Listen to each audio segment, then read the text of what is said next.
everybody. Zachary Levi here in the heart of London's famous West End.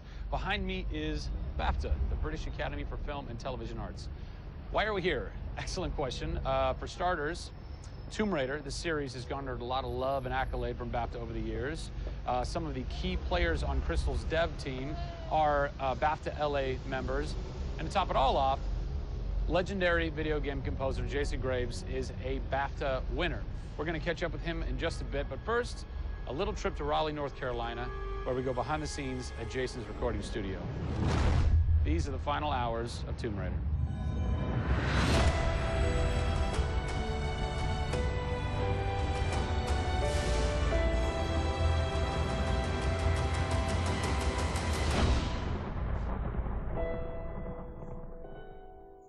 First thing we did was the theme. There have been many composers in the games or the films, but they've always used the original theme. They said, we want to start with a clean slate, new theme. I did it on piano, very simple. I was really scared just to send it because I'm like, I don't know, I think this really works, I think I like it. We ended up taking that exact theme. The first demo I sent was on the first trailer. That exact same arrangement.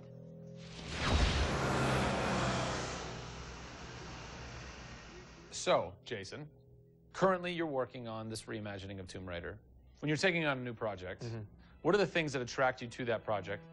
The heritage of a particular game, I think, obviously. And don't even get me started on Tomb Raider. I literally almost drove off the road. I was on the phone with the audio director. Like, oh, stoplight! And I had to pull over a little bit to not hit the car behind me. What I loved about Tomb Raider, what really drew me to the project was they had no pre-existing conditions. Because they wanted to get out of what it used to be. They wanted something new. They wanted something fresh.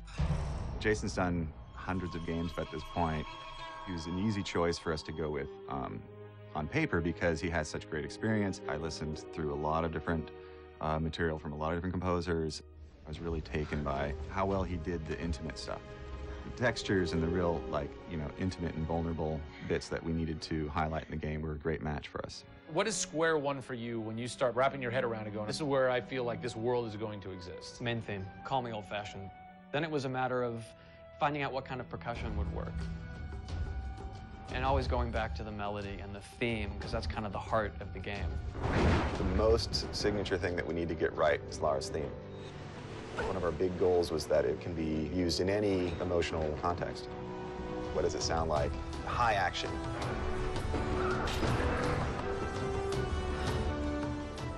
What does it sound like when she's in pain? For music, the gameplay and the concept art, especially with the scavengers and kind of the shanty town, corrugated metal, how everything's kind of this amalgam of different stuff that they found on the island. It's like, that's what I want the music to sound like. The bad guys are playing the music now. Alex said something like, it'd be really cool to have something, chains on a metal board or like you're banging a metal fence. 2 weeks later, Jason calls me up and he's like, so this guy who's like the sculptor who lives right around the corner from me, I was talking to him about the idea of creating an instrument. And I'm like, that sounds completely insane. We have to do that. Tackling the score to one of the most iconic franchises in the world brought a unique challenge. How best to capture the emotional timbre of the characters and island in music? People, I give you the instrument.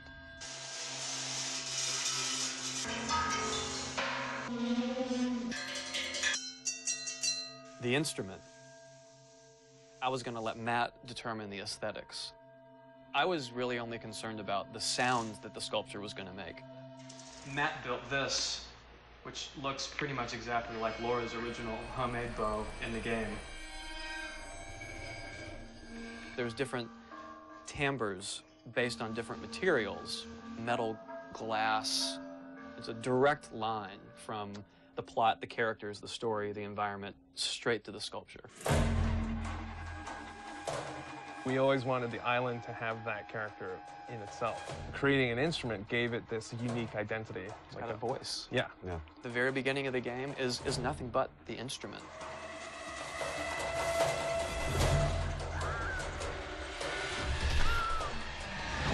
Who do you look at in video games or in film that you go, what they've done has shaped who I am and what I do for a living? They're all dead, unfortunately. What? Yeah, I know. It's classical composers. All classical? Yeah, I'm kind of going directly back to the source. Yeah. Prokofiev's, Tchaikovsky. Even for some of the scary stuff, you've got Penderecki, who's a Polish composer. Actually, he's still alive. It kind of goes back to ballets or opera, which is kind of the precursor to film and video games. You know, they were telling a story. Yeah. And that's what I love about that music. It tells a story. Even if you don't know the plot, you can listen to it. And film music's the same way. It's tough with games to do things that are subtle. You want to make Lara relatable, make her realistic. Got another one. She went down over there. Tell her story from the beginning and show how she became the superhero she becomes. One of the first things that I ask any developer is the emotion. Because to me, that's the biggest thing that music can do in a tenth of a second. The music just, it nails the emotion. Wow, that was amazing, huh?